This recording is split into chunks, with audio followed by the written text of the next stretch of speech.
Hello, beautiful ladies. Welcome to Thyroid Strong Podcast. My name is Dr. Emily Kiberd.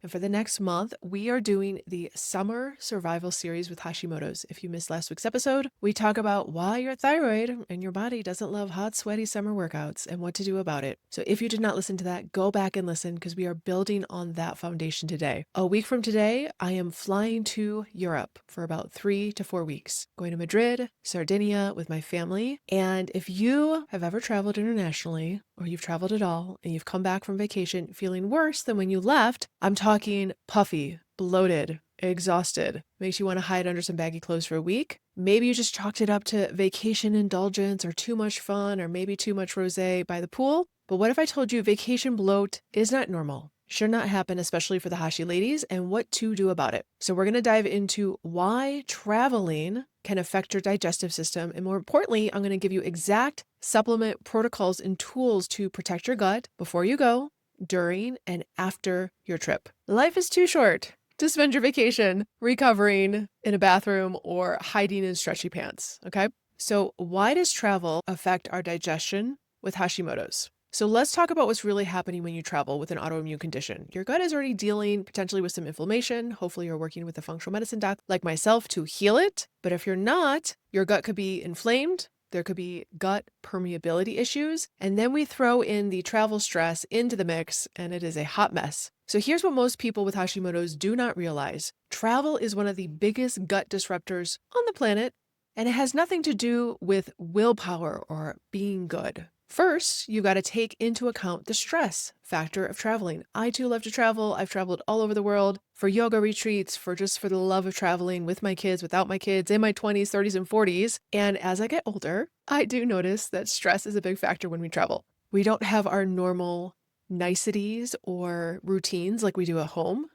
And even good stress, like vacation excitement, like the dreaming of traveling to a new place, can trigger a cortisol release, which can directly impact your gut motility and digestive enzyme production. Then you add on the actual travel stress, delayed flights, unfamiliar places, traveling with kids, having limited clothes, where's my squatty potty, different time zones, jet lag, and your nervous system can go into a bit of fight or flight mode. But here's where it gets interesting for us with Hashimoto's. Our immune system is already hypervigilant, sometimes on overdrive. So when we encounter new bacteria, different water sources, unfamiliar foods, what are the oils in this food, our gut can go into a bit of a full defensive mode. Way back in the day, way back in my 20s, hiked Everest Base Camp in Nepal with my best girlfriend. I was 22 at the time, and we were incredibly well prepared physically. We were getting on a Stairmaster with a weighted backpack to train cardiovascularly to hike to Everest Base Camp, which is up around above 17,000 feet. And what we weren't prepared for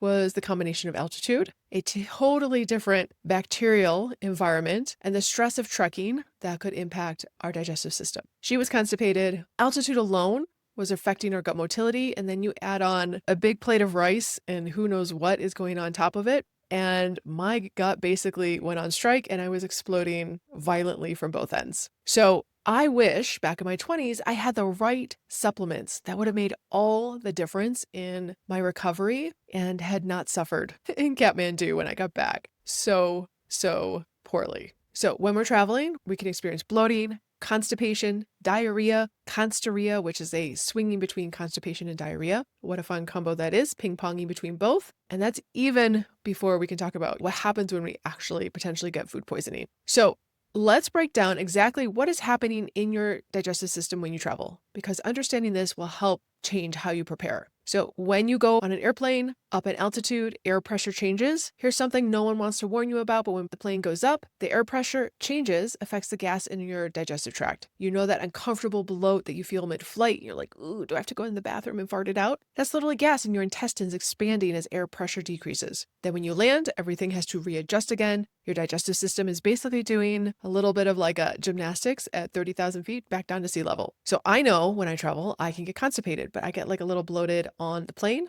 And I'll talk about later in this episode, like, okay, what supplements are like a non-negotiable that I bring with me, including we're going to Europe for 3 weeks to help address any sort of gut stuff that comes up. The other thing that can happen, travelers' constipation. You're not in your normal bathroom. Where's your squatty potty? The toilet seat feels weird. There's people around. Telling your body just like won't cooperate. This isn't psychological, it's also physiological. Your pelvic floor muscles and all the elimination reflexes, for us who are creatures of habit, myself as a Capricorn, can really be affected with unfamiliar environments, such that our bowel movements can kind of shut down, okay? So constipation can come up, altitude, right?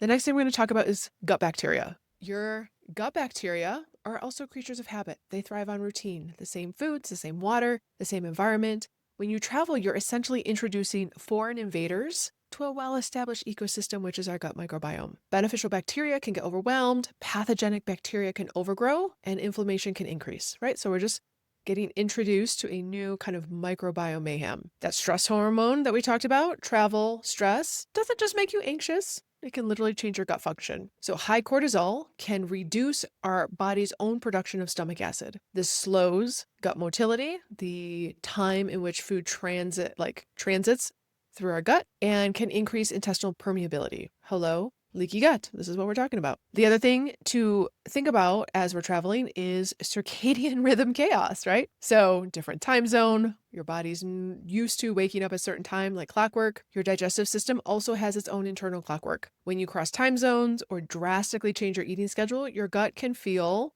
quote unquote confused. Digestive enzymes aren't produced at the right times. Your migrating motor complex, which is kind of your intestine's own cleaning system between meals, gets disrupted. The other thing to consider is environmental toxin exposure. Different water sources, new chemicals, unfamiliar cleaning products in hotels. Your liver and gut have to work overtime to process these new toxins, while your detox pathways, including your bowels, are kind of already stressed from travel. So when we think about this, we think in terms of toxins, we think about traveler's diarrhea and parasites. So that is a little bit of like, okay, why would I have an effect from traveling? Now let's talk about a supplement protocol. What is in your toolbox to make you as resilient and robust as possible? So these are some of the things that I am bringing on my 3-week trip to Europe. Saccharomyces boulardii. Think of this as your MVP of preventing traveler's diarrhea. It is a yeast that crowds out pathogenic bacteria and supports your gut barrier function. I like to take it daily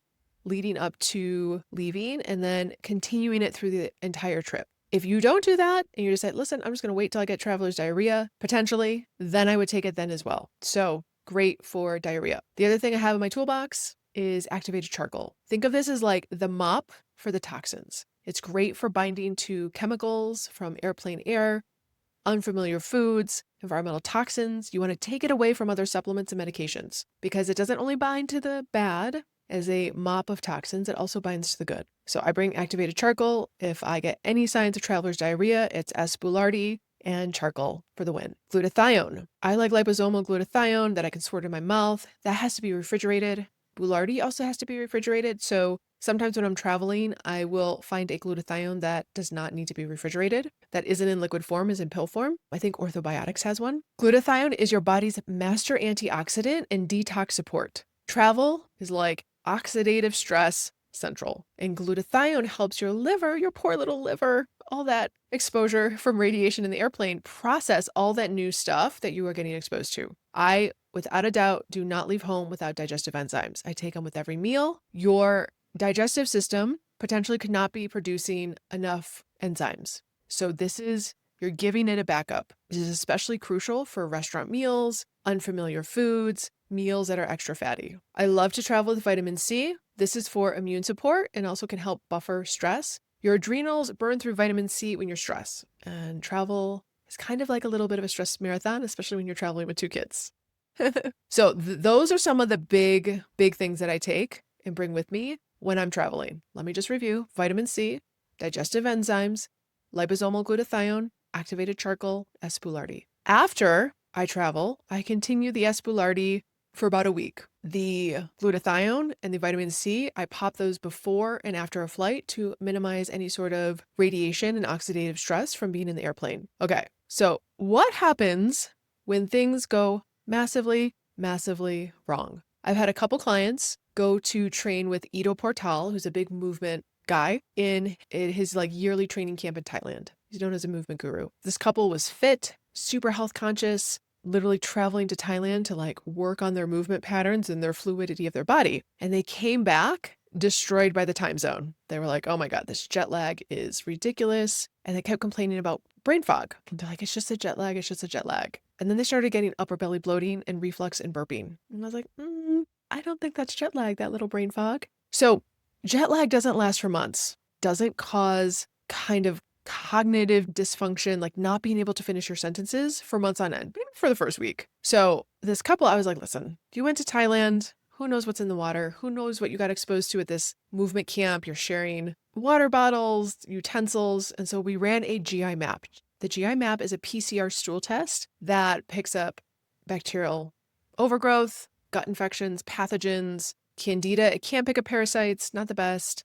It just looks at overall gut health. It's really good at picking up Helicobacter pylori, which is a stomach bacteria. And we ran a GI map on them, and they both had H. pylori on board, this bacterial infection that they had probably picked up in Thailand. And it was kind of wreaking havoc on their gut-brain connection. We addressed the H. pylori with supplements, and their brain fog cleared. They didn't feel like they had jet lag 2 months later after coming back from Thailand. Bloating went away, and the reflux and the burping went away. I'll tell you another story. And this is not even flying out of the country. This is me going camping in Rocky Mountain National Park with a very good water filter. And after that, I was like, ooh, everything like kind of burpy, refluxy, things like my stomach feeling sour. I was like, so weird. It sounds like H. pylori. So let me use the supplement protocol that I know to address H. pylori. It wasn't getting better. 2 months later, so I went camping in August. Come October, November, I'm like, ooh, still don't feel good. So I ran a GI map on myself, and lo and behold, Giardia. So I crazy about my water filtering, but obviously there was some cross-contamination. So found Giardia and addressed that, which Giardia is very challenging to get rid of. And I actually needed multiple doses of conventional medicine. Here's the thing. If you get traveler's diarrhea or any significant digestive upset while traveling, and it doesn't completely resolve within like 7 to 10 days of coming home, you need to get tested. And it's not just like a basic stool test at the hospital. They check like H. pylori and salmonella, that's it. I'm talking about a comprehensive GI map. Why? Because parasites and pathogenic bacteria don't always announce themselves in dramatic symptoms. Sometimes they're just kind of hanging out, causing low-grade inflammation, nutrient malabsorption down the road, and kind of this mysterious brain fog and bloating that is not going away. So here are some red flags that you would need to use a GI map to test your gut after traveling. Brain fog that persists for weeks after returning. Digestive symptoms lasting more than a week, so like bloating, reflux, burping, lower belly bloating, feeling like food is just sitting in your stomach. Maybe you feel like a little sourness in your stomach. New food sensitivities that haven't been there before. Skin issues that are presenting. Bloating that is going on and on and on, or maybe a change in bowel habits, so maybe you're kind of swinging between constipation and diarrhea. We call this constiria. Fatigue that feels different from your normal Hashi fatigue. I know like my hormonal eczema on my hand that used to be there would pop up. Now it's gone for like the last 6 years. But any sort of increased skin inflammation or skin issues. So here's your action plan for your next trip. Stock up on your travel supplement arsenal. We just talked about this. Research your location's water safety. I sometimes travel with a clearly filtered water bottle. There's a filter on the straw of the water bottle. You could play with what we talked about with the S. boulardii. And then while you're traveling, pack supplements on your carry-on, especially if your checked bag gets lost. Stick to bottled or filtered water. Take digestive enzymes with every meal and listen to your gut. Like literally listen to your gut, especially after you eat. After you return, continue your supplements for about a week. Gradually reintroduce your normal routine. You will come home and just hug and love on your squatty potty. There are travel squatty potties. I will just put that out there. I'm thinking of getting one for my trip. And then if symptoms persist, reach out to a functional medicine practitioner like myself and get that GI map. Remember, vacation should restore you. It should fill your cup. It should not wreck you. And your digestive health is a non-negotiable. And so with the right prep, you can travel without compromising your healing journey. Next week in our summer survival series, we're going to tackle what to do when you go to that barbecue and you're like, oh my God, what should I eat? And how do I not sabotage all the hard work I've been doing to lose weight and heal my thyroid? Trust me, you won't want to miss this one. If you are tired of playing with guessing games with your health and ready for a personalized protocol that works, go check out the link in the show notes for a one-on-one root cause functional medicine approach. You and I can figure out exactly what your body needs to thrive, whether you're at home, living your daily life, or halfway around the world. All right, if you're traveling this summer, safe travels, beauties. Your gut will thank you with everything I just shared. And if you liked this episode, rate and review on your favorite podcast platform, iTunes, Spotify, wherever you listen to your podcasts. All right, ladies, I'll see you next week.